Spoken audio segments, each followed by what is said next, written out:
Ganun ba? Wala. Itong mga tattoo ko na to. Hilig ko lang kasi talaga to. Kaya ako napunta rito sa lugar na to. Yung tsahin ko kasi, merong bahay dito. Eh ngayon, nag-abroad siya. Eh walang tatao. Kaya kami ang pinupunta ng tsahin ko na magtao ba. Tapos meron akong isang nakilala na sabi na pwede daw akong maging member dito ng Toda nyo. Kaya ako nag-apply. Kaya ngayon ako naging member ng Timbang Toda. Yun naman pala eh. Talagang makakasama ko kahit kailan talaga. Saka doon mapanghusga. Uy, ano kayang balita dun sa sa bagong member natin? Bumibiyaya na ng bumibiyaya. Eh, wala pang ginagawa action si Pres. Eh, baka may kaso yun sa ibang lugar, tapos dito lang nagtatago.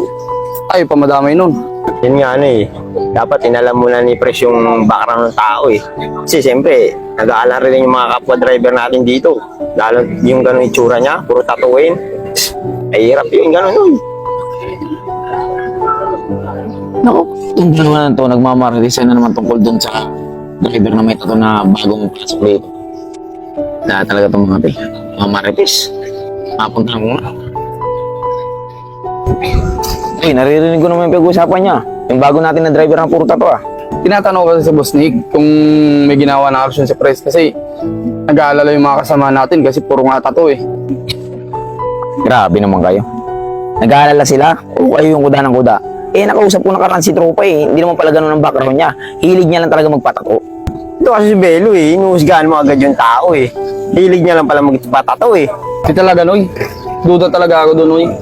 Ganong itsura, puro tattoo. Di ako may walang ano yun, walang ginawang kalokohan yun. Bahala kayo kung ano isipin nyo. Masyado kayo mga judgmental. Diyan na nga kayo.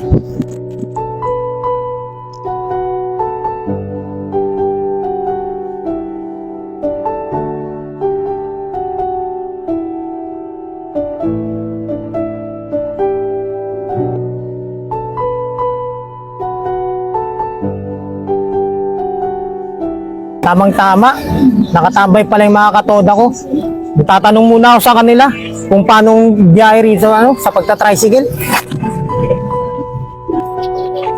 Hoy mga troops, buti na lang nandito kayo. Gusto ko lang sana may pagkwentuhan sa inyo kung ano bang singilan ng pamasahe dito, kung paano ba yung singilan. Yung sa pamasahe.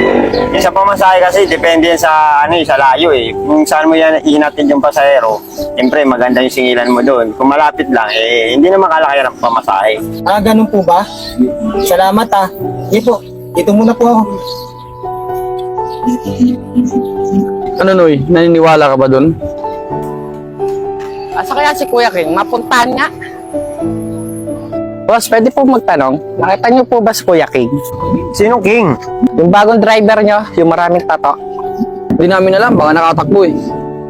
Wait, kilala mo ba yun? Ano mo ba yun? Ayun, pinsan ko yon. May tatanong lang sana ako doon. Yung pala pinsan niya pala to eh. Tanong natin kung anong background nun.